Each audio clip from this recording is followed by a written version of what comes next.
A gente segue falando sobre a reforma tributária. Temos um convidado agora. A gente conversa aqui no Fast News com o professor de Direito Tributário e sócio da Félix Ricota Advocacia, André Félix Ricota de Oliveira. Doutor, boa noite. Obrigado pela presença aqui com a gente. Boa noite, eu que agradeço o convite. Doutor, o que achou dessa proposta levantada pelo ministro Luiz Marinho, que a gente citou agora na reportagem, de incluir desoneração da folha de pagamento na reforma tributária? Eu acho o debate importante, né? Não tem uma proposta efetiva, até como foi bem colocado na matéria.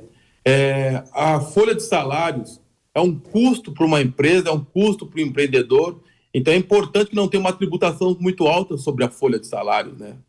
Mas o outro lado é que o próprio Luiz Marinho, ao propor a desoneração da folha, ou querer debater a desoneração da folha, ele diz que nós precisamos discutir impostos sobre receita ou faturamento. Já existem esses tributos, que são o PIS e a COFINS, que a reforma tributária tende a acabar. Então, também há um pouco de incoerência, falta fundamento para uma proposta efetiva de desoneração da folha, que é necessário para o Brasil. Elaine. A gente está falando aí essa desoneração, na verdade, ela começou ali no governo do Bolsonaro, né? E se estendeu agora até 2023, até final de 2023, ela se estende aí nesse governo do presidente Lula. A gente anunciou aqui que teve um aumento, né, nas ocupações, ou seja, no emprego, né, e uma queda, portanto, no desemprego. Mas a qualidade desse emprego, ela se deu muito mais no trabalho informal. Ou seja, teve algum impacto positivo dessa desoneração da folha? Ela não seria justamente para atrair aí mais empregos formais? E será que a gente acabou não atingindo isso? Qual é a vantagem, se não essa?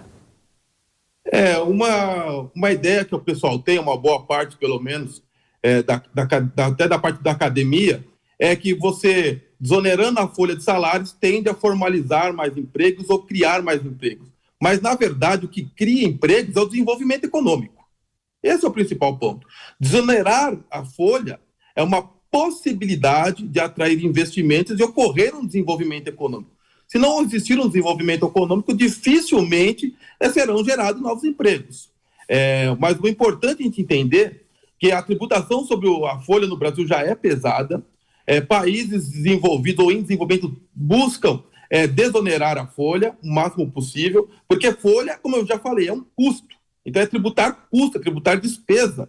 Não, a gente tem que visar tributar lucro, tributar renda. A pessoa está ganhando, ela paga tributo. Não é uma pessoa que está perdendo, está tendo despesa, paga tributo de uma forma muito alta. Há uma dificuldade de desoneração na folha no Brasil, porque as contribuições previdenciárias sobre a folha de salário são o terceiro tributo que mais arrecada no país. O primeiro é o ICMS, depois é o imposto de renda e depois é a folha.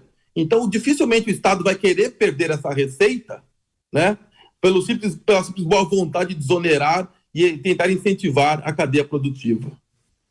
Doutor, e na prática, independentemente do desenho, né, ainda é muito cedo, né, para a gente fazer um balanço do que vai sair dessa reforma tributária, né? São várias as propostas aí que estão sendo discutidas, né? Podem ser unificados textos diferentes, ideias diferentes que ainda vão ter que ser reunidas e colocadas ali como uma proposta só no final para aprovação. Mas de tudo que o senhor está vendo e acompanhando até agora, será que ao final dessa reforma tributária o brasileiro vai pagar menos imposto ou não? Vai ser só uma simplificação, que já seria bem-vinda, né? Porque é uma grande reclamação hoje das empresas, né? A dificuldade que se tem para lidar com os impostos aqui no Brasil. Se houvesse a simplificação do esquema tributário brasileiro, já seria uma boa notícia. Mas será que, para além disso, além de simplificação, a gente vai ter, no final das contas, caso aprovada uma reforma tributária, o brasileiro pagando menos impostos, doutor? Você colocou um ponto bem interessante. Primeiro, essa é uma reforma tributária fatiada. É uma parte do sistema tributário que está sendo discutido, que é a tributação sobre o consumo, né? Então, estão querendo trocar 5 tributos, o IPI, o PIS, a COFINS, são 3 tributos federais, o ICMS, que é um tributo estadual, e o ISS, que é um tributo municipal, por um imposto só, que é o IBS. Então, só está mexendo na tributação sobre o consumo, sobre a cadeia produtiva, sobre bens e serviços. Não está mexendo no sistema como um todo. Aliás, não tem uma proposta efetiva sobre tributação de renda e patrimônio, ou inclusive desoneração da folha. Então, Então, a primeiro momento, só discutindo a tributação sobre o consumo, simplificando, que já é uma vantagem, né? Porque hoje a gente tem um sistema caótico, uma tributação caótica sobre o consumo, cheio de regras, cheio de exceções, né? Virou um verdadeiro Frankenstein a tributação sobre o consumo. Mas se tiver só essa parte da reforma, e como não vai ter uma reforma administrativa antes, então tem-se, e há um medo real de um aumento da carga tributária da tributação sobre o consumo. Nessa questão da oneração da folha de pagamento, seria factível fazer essa reoneração setorizada, ou seja, beneficiando alguns segmentos que você gera mais impacto no emprego formal? Bom, a proposta de uma reforma tributária é de tentar acabar com os benefícios fiscais e ter uma tributação equânime em todos os setores. Hoje, no Brasil, tem setores que têm muitas vantagens tributárias, outros não têm quase nenhuma. E há muitos benefícios fiscais espalhados pelos estados, né, pelas unidades federativas, que não demonstram um desenvolvimento econômico. Quando a gente fala em desoneração sobre a folha, deve ser de forma igualitária. Então, diminuir as alíquotas incidentes sobre a folha. Inclusive, tinha um projeto, uma proposta de emenda constitucional que era a PEC 07, do deputado Olhães de Bragança, se eu não me engano, ele era o que propôs, que não existiria tributação sobre a folha. Então, não tem previsão de tributar a folha de salário, que para mim seria uma ótima proposta. Doutor, e qual o ambiente político? O senhor deve estar acompanhando também, né, o andamento das negociações. Esse primeiro momento do governo é talvez o mais recomendado mesmo para que se tente aprovar uma proposta como essa, né? Todos os analistas políticos apontam, né, que o início do governo é o período mais favorável para negociações com o Congresso Nacional e parece ser o caso agora, né? Apesar de que ontem o presidente da Câmara, Arthur Lira, disse que o governo Lula ainda não tem força suficiente no Congresso para aprovação de matérias importantes, né? Mas mesmo assim, do ambiente político, daquilo que está sendo possível perceber até agora, será que o Brasil tem condições de avançar com uma reforma tributária, doutor? Então, essa é uma regra, né, que sempre foi colocado, que uma reforma tributária, uma reforma administrativa, as reformas importantes para o desenvolvimento do país tem que ser feito no primeiro ano de governo.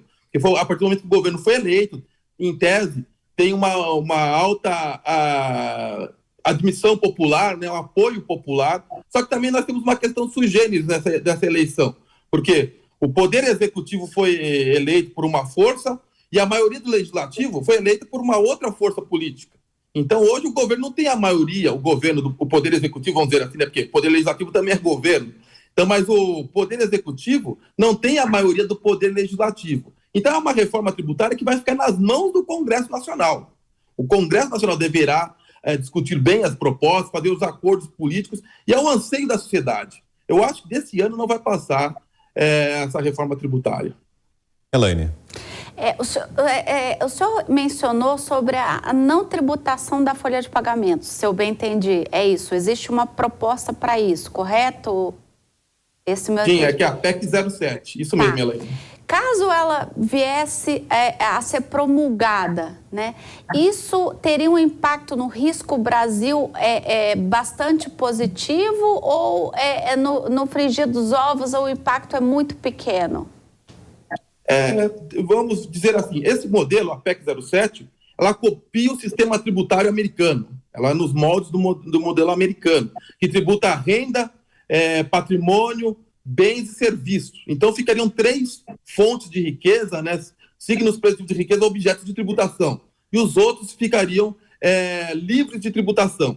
Mas toda vez que a gente discute uma reforma tributária, a gente está discutindo no âmbito estrutural. Depois da reforma tributária, outros tributos podem surgir. Então, vamos supor que cria-se um sistema tributário que não tem tributação sobre a folha. Seria ótimo para o país. Seria ótimo para as empresas, principalmente, que só pagariam tributo se tivessem receitas, se tivessem lucro, se tivessem patrimônio. E quanto mais contratados, quanto maior a folha, não pagariam nada. Precisaria entrar dinheiro na empresa para depois pagar o tributo. Não aumenta o capital de giro da empresa. Porém, nada impede que, no futuro, após uma reforma tributária, sejam criados novos tributos. Por isso, o meu medo não é um aumento de carga tributária, uma eventual aprovação da PEC 45 ou da PEC 110. O meu medo aqui no Brasil é, depois que é aprovado um sistema tributário novo. Por exemplo, se a gente pegar a Constituição Federal de 88, que trazia um sistema tributário nacional novo, a carga tributária ficava em torno de 20% do PIB. Veja o que aconteceu nesse passar dos anos, né? Aonde foi a carga tributária? Como se modificou o sistema tributário nacional? Quantos tributos novos foram criados? Então, nós temos um receio de falta de segurança jurídica, até de política, uma pós-reforma tributária que já aconteceu no Brasil inúmeras vezes, de aumento de carga tributária, sem ter essa previsão constitucional inicial. Muito bem, ouvimos aqui o professor André Félix Ricota de Oliveira, que é professor de Direito Tributário e sócio da Félix Ricota Advocacia. Doutor, obrigado mais uma vez pelos esclarecimentos, pela presença aqui com a gente. Eu que agradeço o convite mais uma vez e estou à disposição de vocês. Boa noite. Obrigado. Até mais.